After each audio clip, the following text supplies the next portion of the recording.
Hari ini kita akan membahas salah satu era yang penting dalam kehidupan di bumi.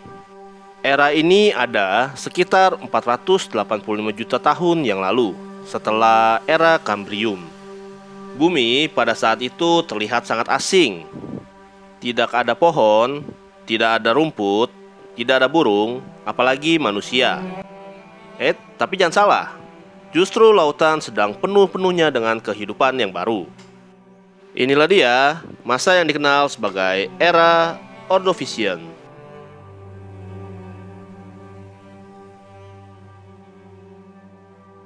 Era Ordovician adalah bagian dari era Paleozoikum dan berlangsung sekitar 485 hingga 444 juta tahun yang lalu.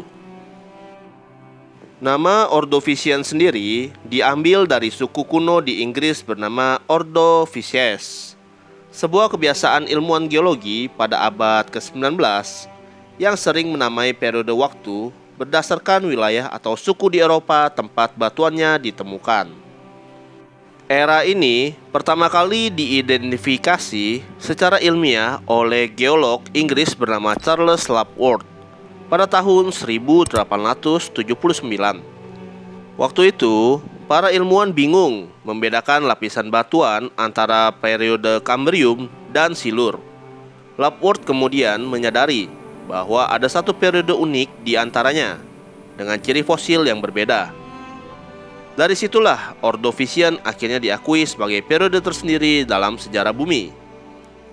Kalau kita bicara soal Ordovician, satu hal penting yang harus diingat adalah kehidupan benar-benar meledak di lautan.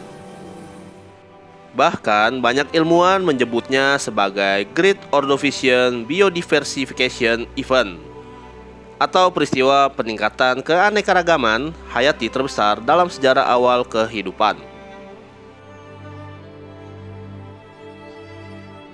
Lautan Ordovician dipenuhi makhluk aneh dan luar biasa.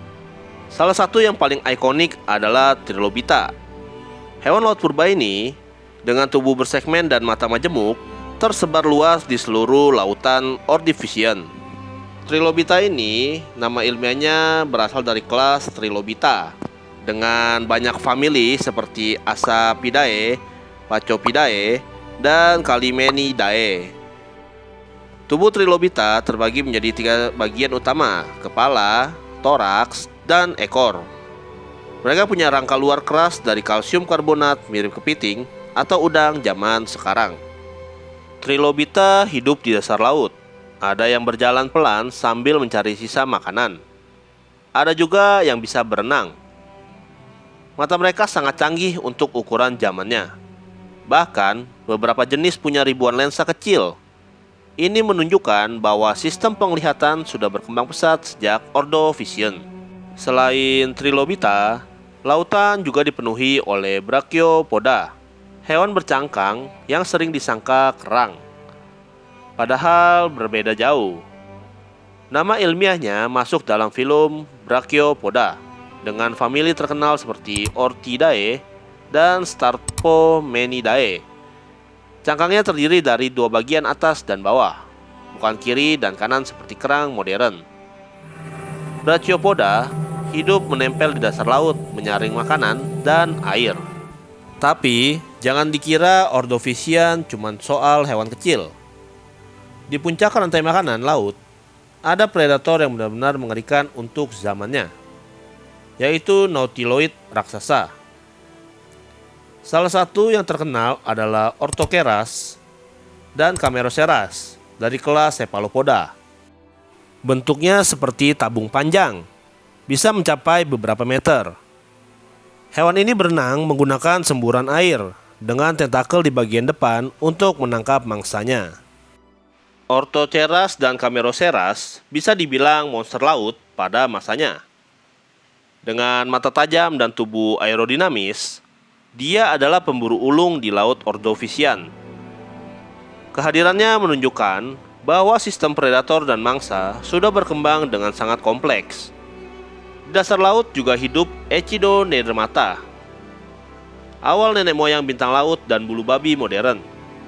Bentuknya masih sederhana, tapi sudah menunjukkan simetri radial khas Echinodermata. Banyak diantaranya punya tubuh bertangkai dan hidup menetap menyaring partikel makanan dari air. Dan yang paling menarik, pada akhir Ordovisian mulai muncul vertebrata paling awal. Ikan tanpa rahang yang dikenal sebagai Agnatha mulai berevolusi. Contohnya berasal dari kelompok Arandaspida. Tubuh mereka kecil, tanpa sirip sejati, tanpa rahang, tapi sudah punya tulang rawan dan sistem saraf sederhana. Ini adalah langkah awal menuju evolusi ikan, amfibi, reptil, hingga akhirnya ke manusia. Di bagian sisi lingkungan, bumi pada awal Ordovisian cenderung hangat.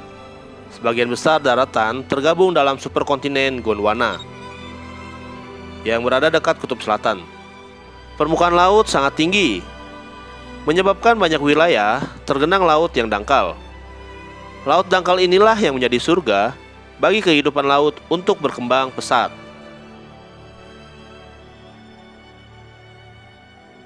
Namun, seperti banyak kisah dalam sejarah bumi, menjelang akhir Ordovisian, bumi mengalami salah satu kepunahan massal terbesar. Inilah kepunahan massal pertama di bumi, yang dikenal sebagai Ordovician Silurian Mass Extinction. Sekitar 85% spesies laut punah dalam waktu yang relatif singkat secara geologis. Penyebabnya cukup kompleks. Gondwana bergerak lebih dekat ke kutub selatan, memicu zaman es besar.